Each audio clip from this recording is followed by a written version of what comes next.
Cinta Sang Pewaris. Jika sahabat menyukai cerita ini jangan lupa like, komen, dan share. Terima kasih. Bab 1011 di ruang kerja. Setelah Wellman Zanders memberitahu Fendi Zanders segalanya tentang tahun itu, dia juga menghela nafas lega. Bagaimanapun, rahasia ini telah ada dalam pikirannya selama bertahun-tahun. Sekarang setelah dia memberitahu Fendi Zanders semua ini, dia merasa jauh lebih santai. Fendi Zanders, ayahmu adalah dermawan terbesar bagi keluarga Zanders kami. Tanpa ayahmu, keluarga Zanders tidak akan pernah mencapai seperti sekarang ini. Apa yang dilakukan anggota keluarga Zanders lainnya terhadapmu memang terlalu berlebihan. Aku akan melakukannya, gantikan itu denganmu. Katakan maaf. Wellman Zanders berdiri dan membungkuk lagi pada Fendi Zanders. Fendi Zanders memandang Wellman Zanders dengan ringan, lalu berkata tanpa ekspresi, kamu tidak perlu meminta maaf kepadaku, karena aku tidak memiliki hubungan darah dengan keluarga Zanders, maka aku dapat memahami apa yang telah kamu lakukan.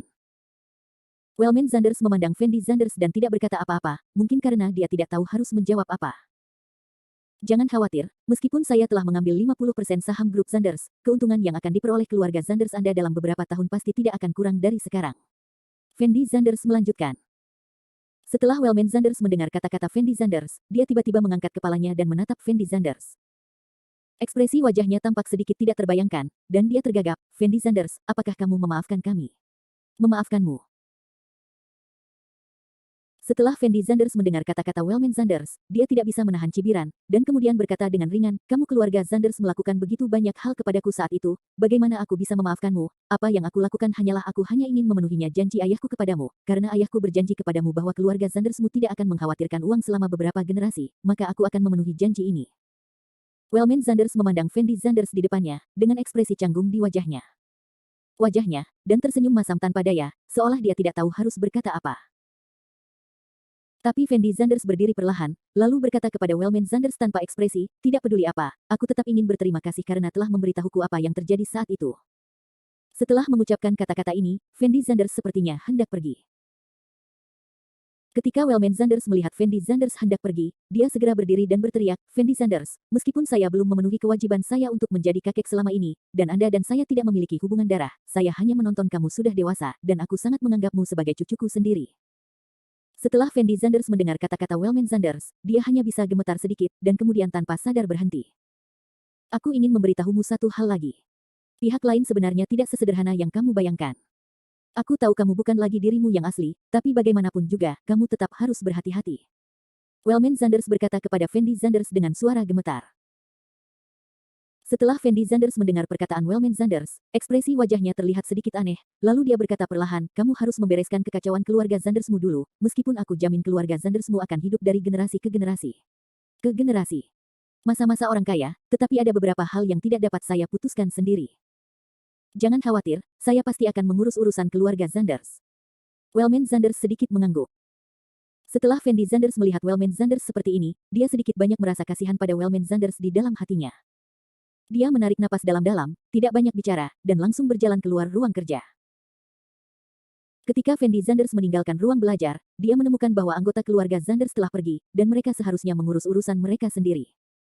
Saya tidak menyangka bahwa saya sebenarnya bukan keluarga Zanders. Fendi Zanders tanpa daya menggelengkan kepalanya dan tersenyum kecut, lalu perlahan keluar dari villa Zanders. Setelah meninggalkan villa, Fendi Zanders naik taksi langsung kembali ke hotel tempat tinggalnya, lalu berbaring sendirian di tempat tidur dan mengingat apa yang dikatakan Wellman Zanders kepadanya hari ini. Fendi Zanders dapat yakin bahwa apa yang dikatakan Wellman Zanders kepadanya adalah benar, karena saat ini, Wellman Zanders tidak perlu membohongi dirinya sendiri, dan putra sulung Wellman Zanders bernama Harold Zanders, dan putra ketiga bernama Haston Zanders, hanya Fendi Zanders nama ayahnya adalah Denny Zanders, yang jelas tidak masuk akal. Oleh karena itu, tidak boleh ada hubungan darah antara Fendi Zanders dan keluarga Zanders, dan Fendi Zanders dapat memilih untuk melakukan tes garis ayah, jadi Wellman Zanders tidak boleh berbohong tentang hal semacam ini. Yang dipikirkan Fendi Zanders sekarang adalah siapa ayahnya. Juga, apakah Fendi Zanders masih memiliki kerabat yang masih hidup? Sekarang masalah ini jelas agak rumit bagi Fendi Zanders. Bagaimanapun, Wellman Zanders hanya memiliki sedikit informasi tentang ayah Fendi Zanders, dan tidak banyak orang yang mengetahuinya. Bahkan jika Fendi Zanders ingin menyelidikinya, dia tidak dapat mengetahuinya. Ada pertanyaan lain yang lebih penting, yaitu siapakah yang pertama kali membunuh orang tuanya. Awalnya ayah Fendi Zanders dibunuh karena akan dipromosikan menjadi penanggung jawab Provinsi Zhonghai. Ini berarti pihak lain pasti melakukan sesuatu terhadap ayah Fendi Zanders demi posisi penanggung jawab Provinsi Zhonghai. Penanggung jawab Rockefeller diduga yang terbesar. Memikirkan hal ini, Fendi Zanders mengeluarkan ponselnya dan menghubungi nomor Zubayu. Jingle bell. Setelah telepon berdering 2 kali, Zubayu menjawab telepon dan bertanya dengan lembut, "Tuan Zanders, apa yang Anda butuhkan?" "Nona Zu, tahukah Anda siapa yang saat ini memimpin Rockefeller di Provinsi Zhonghai?" Fendi Zanders sedang tidak ingin berbicara omong kosong dengan Zubayu saat ini, jadi dia bertanya langsung pada intinya. Orang yang bertanggung jawab atas Provinsi Zhonghai. Setelah Zubayu mendengar kata-kata Fendi Zanders, dia tertegun sejenak, dan kemudian berkata dengan lembut, "Tuan Zanders, semua orang yang bertanggung jawab atas Rockefeller kita tidak dapat menghubungi satu sama lain secara individu, jadi saya sangat prihatin dengan Provinsi Zhonghai. Orang yang bertanggung jawab tidak tahu banyak tentang, oh baiklah." Fendi Zanders menjawab tanpa daya. Tapi Zubayu ragu-ragu sejenak, dan kemudian bertanya dengan lembut, "Tuan Zanders, bagaimana Anda mengetahui tentang orang di bertanggung jawab atas Provinsi Zhonghai? Orang ini mungkin ada hubungannya dengan kematian orang tuaku." Fendi Zanders berkata dengan suara rendah. "Jadi ini ya." Zubayu terdiam beberapa saat, lalu perlahan berkata, "Tuan Zanders, meskipun saya tidak dapat memberitahu Anda siapa penanggung jawab Provinsi Zhonghai sekarang, tetapi beri saya sedikit waktu, dan saya mungkin dapat membantu Anda menyelidiki beberapa petunjuk." "Benarkah?" Setelah Fendi Zanders mendengar kata-kata Zubayu, dia berteriak sedikit bersemangat, "Tentu saja benar. Karena aku memilih untuk bekerja sama denganmu, aku pasti akan melakukan yang terbaik untuk membantumu." Zubayu tersenyum tipis. Bab 1012. Setelah Fendi Zanders mendengar bahwa Zubayu tidak tahu siapa penanggung jawab Rockefeller di Provinsi Zhonghai, dia sedikit banyak curiga di dalam hatinya, apakah Zubayu tidak sengaja memberitahu dirinya sendiri. Tetapi ketika dia mendengar bahwa Zubayu akan membantunya menyelidiki orang ini, keraguannya langsung hilang. "Kalau begitu aku akan menunggu kabarmu," kata Fendi Zanders lembut. "Bagus." Zubayu tidak berbicara omong kosong, dan hanya menjawab Fendi Zanders, lalu menutup telepon. Fendi Zanders meletakkan ponselnya, lalu berbaring di tempat tidur sendirian, mengingat apa yang dikatakan Wellman Zanders kepadanya hari ini. Dia sedang memikirkan bagaimana dia harus berurusan dengan penanggung jawab Provinsi Zhonghai selanjutnya. Fendi Zanders tahu bahwa meskipun orang yang bertanggung jawab atas Provinsi Zhonghai tidak membunuh orang tuanya, kematian orang tuanya pasti ada hubungannya dengan orang ini. Efisiensi kerja Zubayu masih sangat baik. Fendi Zanders menunggu hampir 2 jam sebelum menerima telepon Zubayu lagi. Setelah Fendi Zanders mendengar nada dering ponselnya, dia segera mengangkat ponselnya dan menghubungkan panggilan tersebut, lalu bertanya dengan mendesak, "Nona Zu, apakah ada kabar dari pihak Anda?"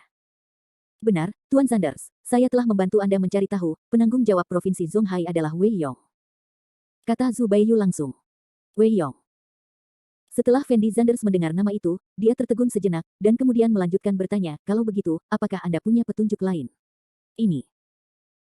Setelah Zubayu mendengar kata-kata Fendi Zanders, ekspresinya tampak sedikit tidak berdaya, dan dia berkata dengan ringan, "Tuan Zanders, saya hanyalah orang kecil yang bertanggung jawab atas kota Jiangcheng.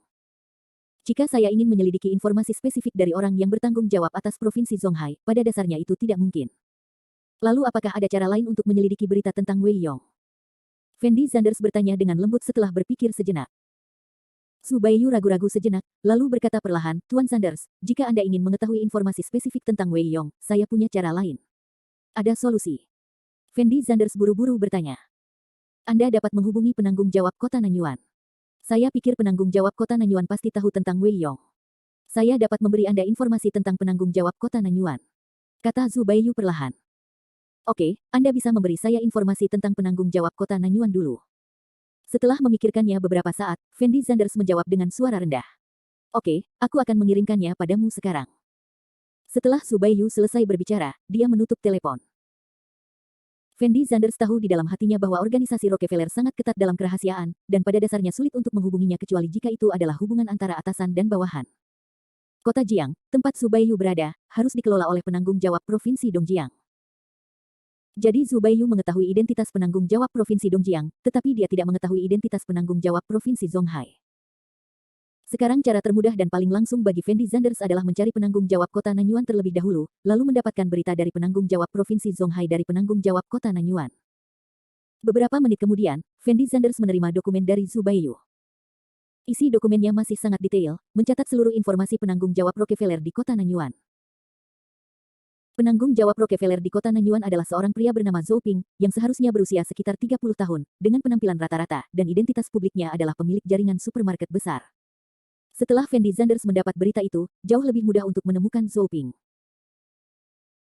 Fendi Zanders sekarang merasa bahwa itu adalah pilihan yang sangat bijaksana baginya untuk bekerja sama dengan Zhu Baiyu, karena informasi yang diberikan Zhu Baiyu kepada Fendi Zanders dapat menghemat banyak waktu bagi Fendi Zanders. Jika tidak, Fendi Zanders hanya ingin mencari penanggung jawab kota Nanyuan. Ini akan memakan waktu lama. Jingle bell. Tepat ketika Fendi Zanders sedang memikirkan apa yang harus dia lakukan selanjutnya, ponselnya tiba-tiba berdering. Fendi Zanders tertegun sejenak ketika dia mendengar nada dering ponselnya, lalu mengambil ponselnya untuk melihatnya, dan menemukan bahwa Guya lah yang meneleponnya. Terakhir kali Fendi Zanders dan Guya bertukar nomor ponsel setelah mereka berpisah di jamuan makan keluarga Liu. Fendi Zanders melihat kata Guya di telepon dan ragu-ragu sejenak, lalu menekan tombol sambungkan, dan bertanya sambil tersenyum, "Kecantikan Gu, mengapa kamu ingat untuk menelepon saya?" "Tentu saja aku meneleponmu karena ada sesuatu yang ingin kucari untukmu," jawab Guya ringan, lalu tidak melanjutkan, seolah ragu-ragu. "Kalau ada yang harus dilakukan, katakan saja langsung padaku, jangan terlalu sopan, apa hubungan kita?" Fendi Zanders berkata sambil tersenyum. "Baiklah, biar ku beritahu secara langsung, temanku mengadakan pesta hari ini, bisakah kamu ikut denganku?" Guya sepertinya tidak percaya dengan kata-katanya. "Mengapa kamu ingin aku menghadiri pesta temanmu? Aku tidak kenal satu pun temanmu," kata Fendi Zanders ringan. "Oh, ada beberapa roh pengganggu di pesta ini. Aku khawatir mereka akan datang dan menggangguku jika mereka minum terlalu banyak, jadi kamu bisa melindungiku dengan mengikutiku." Guya menjelaskan dengan nada tak berdaya, lalu melanjutkan, "Tapi jangan khawatir, kali ini hanya makanan sederhana, aku tidak akan membiarkanmu berpura-pura menjadi pacarku, jadi jangan khawatir." Terlepas dari itu dari sosok atau penampilannya, Guya bisa dikatakan yang terbaik dari yang terbaik. Melihat seluruh kota Dongning, dia adalah eksistensi yang sangat luar biasa. Jadi tentu saja ada banyak pelamar di sekitar, dan sebagian besar pelamar ini adalah generasi kedua yang kaya, jadi Guya tidak berani membesar-besarkan masalah ini, dan dia hanya bisa mencoba yang terbaik untuk menghindari pelamar ini. Tapi dia tidak bisa menghindari pertemuan ini. Dia tahu bahwa identitas dan latar belakang Fendi Zanders tidaklah sederhana. Jika dia bisa membawa Fendi Zanders ke sana, dia seharusnya bisa menghalangi para pelamar itu. Fendi Zanders tersenyum ringan setelah memahami maksud Guya, lalu berkata dengan lembut, "Baiklah, karena itu masalahnya, maka aku akan pergi bersamamu untuk melihat-lihat." "Benarkah?" Melihat Fendi Zanders setuju, Guya tampak sedikit bersemangat, dan bertanya kepada Fendi Zanders dengan nada yang sangat tidak terbayangkan. "Tentu saja benar." Fendi Zanders mengangguk sedikit. Awalnya, Guya memanggil Fendi Zanders dengan mentalitas untuk mencobanya. Tapi dia tidak pernah menyangka Fendi Zanders akan setuju. Awalnya, dia mengira Fendi Zanders tidak akan menyetujui dirinya sendiri. Dan Guya sebenarnya membawa Fendi Zanders ke pesta itu untuk tujuan lain, yaitu dia merasa jika dia bisa membawa pria tampan seperti Fendi Zanders bersamanya, teman-temannya pasti akan sangat iri padanya. Baik kekuatan latar belakang maupun penampilan fisiknya sangat bagus. Bab 1013. Setelah Guya mendengar Fendi Zanders berjanji akan pergi ke pesta, senyum puas muncul di wajahnya. Dia buru-buru memberitahu Fendi Zanders waktu dan tempat pesta, lalu menutup telepon. Fendi Zanders tersenyum tak berdaya setelah meletakkan teleponnya, dan kemudian terus memikirkan tentang bagaimana dia harus menghadapi Wei Yong, Zhou Ping, dan yang lainnya selanjutnya. Adapun pesta Guya, Fendi Zanders tidak menganggapnya serius sama sekali. Bagaimanapun, Fendi Zanders tidak perlu menyembunyikan identitasnya di kota Dongning sekarang. Jika ada yang berani memprovokasi Fendi Zanders bisa langsung menamparnya. Karena semakin banyak orang mengetahui identitas Fendi Zanders tidak perlu malu seperti sebelumnya ketika melakukan sesuatu. Jam 6 sore. Fendi Zanders naik taksi sendirian dan datang ke tempat pertemuan yang diberitahukan Guya kepadanya, yaitu Hotel Bintang 5 di kota Dongning. Fendi Zanders baru saja turun dari taksi ketika dia menemukan sebuah Mercedes-Benz hitam diparkir di pintu masuk hotel. Harga Mercedes-Benz ini seharusnya sekitar 1 juta yuan, dan dia mampu membeli mobil jenis ini. Kondisi orang-orang di dalam mobil seharusnya cukup baik. Pertama, seorang pemuda tampan berjas hitam turun dari Mercedes-Benz. Pemuda itu memberi kesan bahwa dia adalah seorang eksekutif yang bekerja di sebuah perusahaan besar, dan auranya jelas tidak sebanding dengan pekerja kantoran biasa. Dan di samping pemuda itu ada seorang wanita cantik, mengenakan pakaian cantik, dengan rambut panjang hitam halus, dan sepasang sepatu hak tinggi Gucci terbaru di kakinya. Teknologinya juga sangat bagus sehingga terlihat sangat seksi dan provokatif. Keduanya berjalan menuju pintu masuk hotel sambil mengobrol. Dan setelah melihat Fendi Zanders, wanita cantik itu tertegun sejenak, keanehan muncul di matanya, tetapi dia tidak mengatakan apa-apa.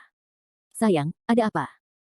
Setelah melihat ekspresi aneh di wajah wanita cantik itu, pemuda berjas itu mau tidak mau bertanya dengan lembut. "Bukan apa-apa, barusan aku melihat seseorang yang terlihat agak familiar, aku pasti salah membacanya." Si cantik menjelaskan dengan ringan. "Kalau begitu, apakah kamu ingin naik dan mengatakan sesuatu?" Pemuda itu berkata dengan ringan. "Tidak perlu, aku pasti salah membacanya, dan aku tidak terlalu mengenal orang ini." Si cantik menggelengkan kepalanya ringan, lalu berjalan menuju restoran dengan langkahnya. Pemuda itu tidak banyak bicara, dan mengikuti si cantik langsung ke dalam restoran.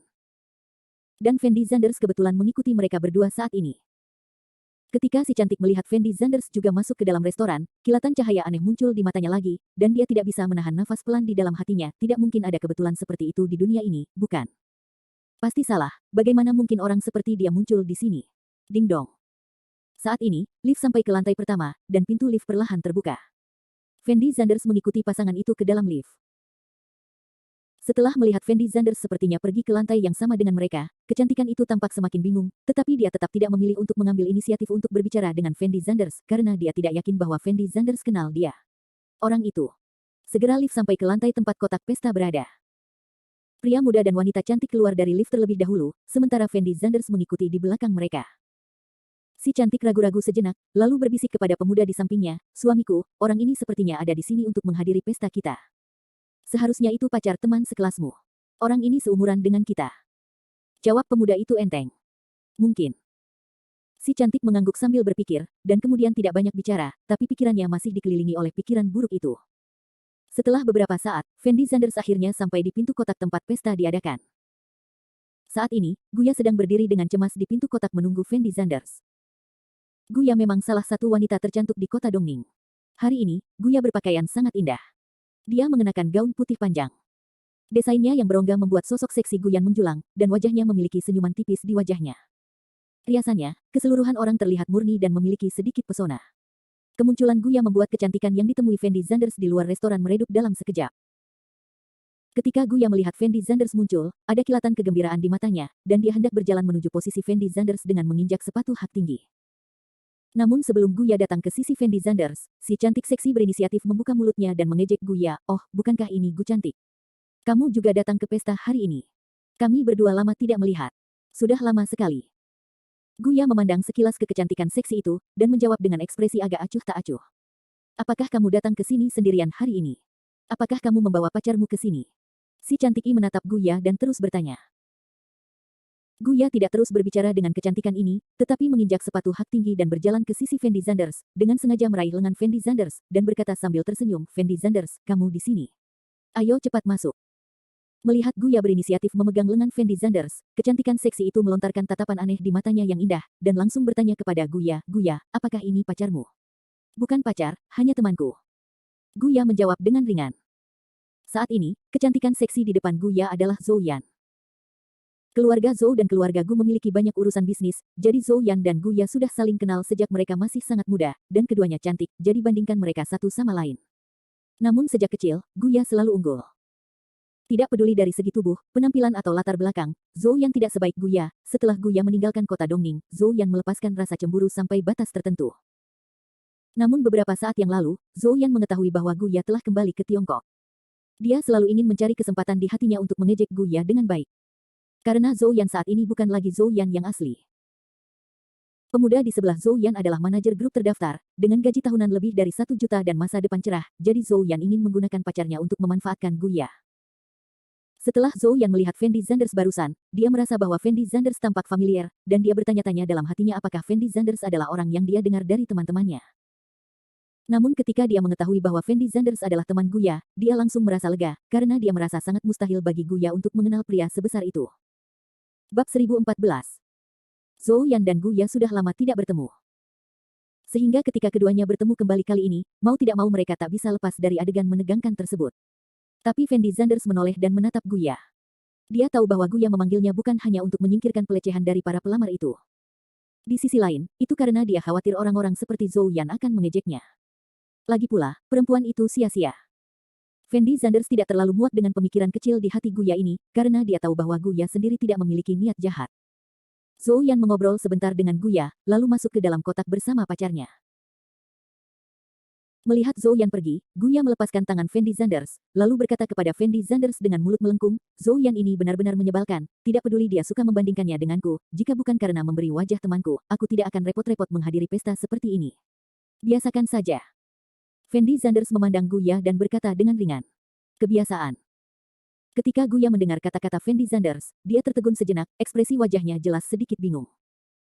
Dan Fendi Zanders tidak menjelaskan terlalu banyak kepada Guya. Guya mungkin tidak tahu bahwa Fendi Zanders mungkin mengalami lebih banyak hal daripada dia. Fendi Zanders sudah lama terbiasa dengan situasi seperti ini, dan Fendi Zanders sama sekali tidak akan mengindahkan apa yang dikatakan orang lain.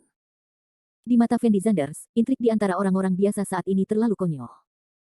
Jika Anda benar-benar punya waktu untuk melakukan perkelahian acuh tak acuh di sini, Anda sebaiknya menghabiskan waktu Anda untuk meningkatkan diri.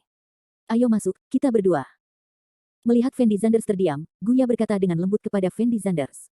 Bagus. Fendi Zanders mengangguk, dan mengikuti Guya ke kotak. Saat ini, banyak orang datang ke kotak tersebut, dan sebagian besar dari orang-orang ini adalah generasi kedua kaya yang terkenal di kota Dongning. Kondisi keluarga Guya sangat baik, jadi teman terburuk di sekitar Guya adalah eksekutif perusahaan, dan orang biasa tidak punya cara untuk berintegrasi ke dalam lingkaran ini. Setelah melihat Guya masuk, semua orang berkumpul di sekitar Guya. Tapi Zhou Yan sangat tidak puas saat melihat adegan ini, karena Guya lebih populer daripada dia sejak dia masih kecil. Dia benar-benar tidak mengerti mengapa orang-orang itu sangat suka menyenangkan Guya. Lama tidak bertemu, Nona Gu, Anda benar-benar semakin cantik. Ya, Nona Gu, Anda bilang sudah lama sejak Anda kembali ke Tiongkok. Mengapa Anda tidak menghubungi kami? Mungkin Nona Gu sudah melupakan kita. Semua orang berkumpul di sekitar Guya dan mulai membicarakannya satu demi satu. Bagaimana aku bisa melupakanmu? Alasan utamanya adalah aku sudah lama tidak kembali ke China, dan aku tidak terbiasa sekaligus, jadi aku belum sempat menghubungimu. Bukankah kita bertemu hari ini? Guya dengan cepat menjelaskan sambil tersenyum. Bagaimana Nona Gu punya waktu untuk menghubungimu? Dia pasti sibuk berkencan, kan? Saat ini, seorang gadis berteriak sambil tersenyum. Nona Gu, apakah kamu punya pacar? Ada banyak generasi kedua kaya yang diam-diam jatuh cinta dengan Guya, jadi setelah mendengar kalimat ini, ekspresi wajah mereka langsung berubah, dan mereka semua fokus pada Fendi Zanders. Tapi yang membuat semua orang sedikit bingung adalah meskipun Fendi Zanders di samping Guya tidak buruk dalam penampilan, dia tidak begitu tampan sehingga dia adalah pria surgawi, dan dia tidak terlihat seperti orang kaya dari cara dia berpakaian. Pria tampan biasa. Mereka benar-benar tidak tahu bagaimana kebajikan dan kemampuan Fendi Zanders dapat memenangkan hati Guya. Guya, ini temanmu. Kenapa kamu tidak memperkenalkanku pada semua orang? Pada saat ini, seorang anak laki-laki jangkung menghampiri Guya dan bertanya pada Guya dengan suara rendah. Guya menoleh dan menatap Fendi Zanders, lalu berbisik kepada Fendi Zanders, pria ini bernama Ma Wenlei, putra wakil wali kota Dongning, dan ada energi di dalam rumah. Oh. Fendi Zanders memandang Guya dan mengangguk sedikit, dan tidak banyak bicara, lagi pula, putra dari keluarga wakil wali kota bukanlah apa-apa bagi Fendi Zanders. Tuan Ma, ini temanku Fendi Zanders. Guya berkata dengan lembut pada Ma Wenlei. Teman. Setelah Ma Wenlei mendengar kalimat ini, dia tidak bisa menahan senyum sedikit pun, lalu bertanya dengan lembut, apakah kamu teman biasa, atau pacar? Tentu saja mereka adalah teman biasa. Guya buru-buru menjawab, lalu melanjutkan, Fendi Zanders dan aku sudah saling kenal sejak kami masih sangat muda. Aku tidak tahu apa yang dilakukan saudara Zanders. Sambil melihat Fendi Zanders, Ma Wenlei bertanya pada Fendi Zanders dengan nada provokatif. Saya masih belajar di Universitas Jiangcheng. Fendi Zanders menjawab dengan ringan. Tidak jauh dari situ, setelah mendengar kata Jiangcheng, Zhou Yan memasang ekspresi aneh lagi di wajahnya, dan tanpa sadar menggigit bibirnya. Masih pelajar. Ma Wenlei tersenyum menghina, lalu melanjutkan, melihatmu, kamu seharusnya masih sangat muda. Jika kamu tidak dapat menemukan pekerjaan setelah lulus, kamu dapat meminta Guya untuk menghubungi saya. Saya kenal beberapa teman di Jiangcheng, dan saya dapat membantumu mencari pekerjaan pada saat itu. Pekerjaan yang lebih baik, meskipun Ma Wenlei mengatakan ini dengan sangat santai, semua orang dapat merasakan bahwa Ma Wenlei jelas-jelas mempermalukan Fendi Zanders. Dan Guya tidak bisa menahan tatapan aneh di matanya. Bagaimanapun, dia melihat Fendi Zanders mematahkan kaki Liu Hong dengan matanya sendiri hari itu. Ma Wenlei belaka bukanlah apa-apa di depan Liu Hong, apalagi itu di depan Fendi Zanders, jadi Guya khawatir Fendi Zanders akan marah. Begitu Fendi Zanders marah, segalanya mungkin akan merepotkan. Oke, aku akan menghubungimu setelah aku lulus. Tapi yang tidak pernah disangka Guya adalah Fendi Zanders tidak bermaksud marah sama sekali, melainkan menjawab dengan sangat tenang. Anda harus tahu bahwa Fendi Zanders sedang tidak mood untuk peduli pada orang seperti Ma Wenlei sekarang. Selama Ma Wenlei tidak bertindak terlalu jauh, atau menyentuh keuntungan Fendi Zanders tidak akan peduli dengan perselisihan verbal dengannya sama sekali. Guya tanpa sadar menoleh untuk melihat Fendi Zanders, dengan ekspresi sangat terkejut di wajahnya.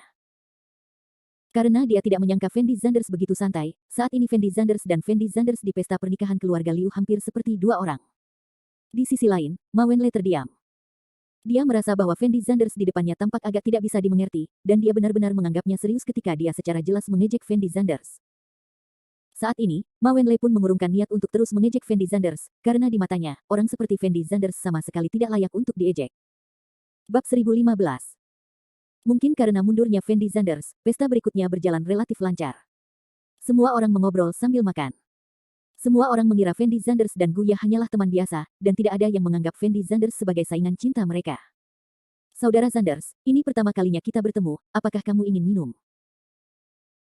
Tetapi ketika Fendi Zanders merasa pestanya akan segera berakhir, pacar Zhou Yan, He Jianhua tiba-tiba mengangkat gelas anggurnya dan berkata kepada Fendi Zanders sambil setengah tersenyum. Setelah Fendi Zanders ragu-ragu sejenak, dia berkata sambil tersenyum, "Oke, ayo kita minum." Setelah mengatakan ini, Fendi Zanders langsung mengambil gelas anggurnya dan menyesapnya. Dan orang lain yang hadir juga mulai membujuk Fendi Zanders untuk minum. Setelah melihat begitu banyak orang bersulang untuk Fendi Zanders, Guya merasa sedikit khawatir tentang Fendi Zanders. Namun, tubuh Fendi Zanders telah mengalami perubahan yang mengejutkan saat ini karena meminum Peiyuan dan, jadi sedikit anggur ini tidak berpengaruh sama sekali pada Fendi Zanders. Fendi Zanders minum seperti air minum. Itu sesederhana itu. Dalam waktu kurang dari 10 menit, semua anak laki-laki yang hadir tidak dapat bertahan lagi. Bahkan Ma Wenlei, yang sangat suka minum, mengalami perubahan besar dalam cara dia memandang Fendi Zanders saat ini, dan mau tidak mau berkata kepada Fendi Zanders, Zanders Group benar-benar peminum yang baik. Ya, Fendi Zanders bisa minum terlalu banyak, aku yakin hari ini. Anak laki-laki lainnya mengikuti. Hanya pacar Zhou Yan, He Jianhua, yang memiliki ekspresi memalukan di wajahnya, karena awalnya dia berencana mempermalukan Fendi Zanders dengan menuangkan alkohol, namun dia tidak menyangka kapasitas minum Fendi Zanders akan begitu baik. Jika dia meminumnya, mungkin bukan Fendi Zanders yang merasa malu.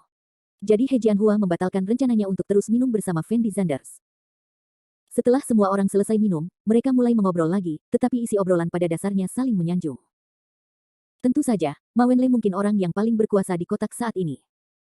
Dia adalah putra wali kota, dan ada perusahaan terdaftar di keluarganya, jadi meskipun kemampuan pribadinya dikesampingkan, Ma Wenlei pasti dapat membunuh semua orang yang hadir. Semua orang begitu akrab dengan identitas Ma Wenlei sehingga mereka sangat mengenalnya. Ma Wenlei dan teman-teman lamanya tidak mau repot-repot memamerkan hal-hal tersebut, sehingga yang menjadi bahan pembicaraan langsung adalah suami Zhou Yan. Yan, kudengar suamimu sepertinya adalah manajer departemen dari grup yang terdaftar di kota Nanyuan. Benarkah? Saat ini, seorang wanita dan menggoda bertanya kepada Zhou Yan. Setelah Fendi Zanders mendengar kata-kata wanita itu, dia tiba-tiba mengangkat kepalanya dan melirik ke arah He Jianhua. Dia tidak menyangka pacar Zhou Yan bekerja di kota Nanyuan. Saat ini, Fendi Zanders sedang menyelidiki berbagai hal di kota Nanyuan, jadi dia tentu saja penasaran. Wanita yang berbicara memiliki hubungan terbaik dengan Zhou Yan, jadi kata-katanya jelas memberi kesempatan kepada Zhou Yan untuk pamer. Zhou Yan tersenyum penuh arti. Tentu saja, dia tidak akan melepaskan kesempatan sebaik itu, dan berkata, benar, suami saya saat ini bekerja di grup Tiancheng dan merupakan manajer umum Departemen Keuangan. Setelah Zhou Yan selesai berbicara, semua orang menunjukkan ekspresi terkejut dan melihat posisi He Jianhua dengan tidak percaya. He Jianhua tampak tenang. Saudara He sebenarnya bekerja di grup Tiancheng. Bahkan Ma Wenlei terkejut, dan bertanya dengan lembut kepada He Jianhua. Itu benar. He Jianhua sedikit mengangguk. Saya mendengar bahwa grup Tiancheng ini adalah perusahaan Fortune 500 di dunia. Untuk dapat bekerja di perusahaan seperti itu, dan juga menjadi manajer umum Departemen Keuangan, saudara He memiliki masa depan yang cerah.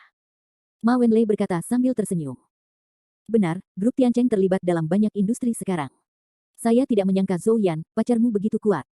Tidak semua orang bisa menjadi manajer umum Departemen Keuangan. Diperkirakan begitu jika kamu menunggu beberapa tahun lagi, kamu bisa dipromosikan menjadi wakil presiden grup, kan? Semua orang mulai berbicara satu demi satu. Saat ini, cara mereka memandang He Jianhua juga banyak berubah. Pertama-tama, jika Anda ingin masuk ke grup Tiancheng, itu bukan perkara mudah, meskipun Anda punya uang, Anda mungkin tidak bisa masuk. Skala grup Tiancheng bahkan lebih besar daripada grup M Grand milik Fendi Zanders. Meskipun kekuatan kedua kelompok secara alami setara, grup Tiancheng adalah perusahaan multinasional, sehingga lebih terkenal, sedangkan grup M Grand milik Fendi Zanders selalu sangat rendah hati. Cakupan bisnisnya hanya dekat provinsi Dongjiang, sehingga pengaruhnya tidak sebaik grup Tiancheng. He Jianhua baru berusia sekitar 30 tahun sekarang, dan dia dapat mencapai posisinya saat ini di usia yang sangat muda, dan dia juga manajer Departemen Keuangan, yang memang dapat membuat semua orang mengaguminya. Setelah Zhou Yan mendengar apa yang dikatakan semua orang, ekspresi wajahnya secara alami sangat bahagia, karena dia akhirnya bisa menghancurkan Guya dengan keras. Bukankah dia hanya seorang manajer keuangan kecil? Apa yang bisa dipamerkan? Guya mengatupkan mulutnya dan berkata, hehe. Fendi Zanders tersenyum tipis setelah mendengar kata-kata Guya, dan tidak banyak bicara. Saudaraku He, aku menawarkanmu bersulang. Pada saat ini, seorang wanita muda yang dan cantik mengangkat gelas anggurnya dan berteriak pada He Jianhua dengan genit. Bagus. He Jianhua mengangguk cepat, lalu bangkit dan minum segelas anggur bersama wanita muda cantik itu. Saudaraku He, pacarku selalu ingin bekerja di grup Tianchengmu, bisakah kamu membantuku mencari tahu apakah ada posisi yang cocok? Wanita muda cantik itu berkata sambil tersenyum setelah minum bersama He Jianhua. Saat ini, pacar dari wanita muda cantik itu sedang berdiri di sampingnya, dengan ekspresi canggung di wajahnya, namun dia tidak banyak bicara. Kamu adalah teman Yan Yan, jadi tentu saja aku harus membantumu kembali dan melihat-lihat. Jika memang ada posisi yang cocok, aku akan memberitahumu secepatnya, kata He Jianhua acuh tak acuh. Kalau begitu aku ingin mengucapkan terima kasih kepada saudara He. Setelah mendengar kata-kata He Jianhua, wanita muda cantik itu tampak memiliki senyuman yang lebih cerah di wajahnya. Selanjutnya, orang lain mulai bersulang dengan He Jianhua satu demi satu. Beberapa gadis ingin melepas pakaian mereka dan melemparkan diri mereka ke pelukan He Jianhua. Zhou yang tidak terlalu marah dengan situasi ini. Sebaliknya, dia sangat bangga, karena inilah yang dia inginkan. Adegan yang ingin dilihat. Gu Ya terdiam. Dia tidak tahu apakah dia hanyalah seorang manajer kecil di Departemen Keuangan. Tidak ada yang bisa dipamerkan. Saudaraku He, saya mendengar sesuatu yang besar terjadi pada grup Tiancheng Anda beberapa waktu yang lalu, saya ingin tahu apakah Anda mengetahuinya. Saat ini, Ma Wenle tiba-tiba bertanya pada He Jianhua. He Jianhua membeku sesaat setelah mendengar kata-kata Ma Wenle, lalu menyipitkan matanya dan berkata, Saudara Ma, kamu juga tahu tentang itu.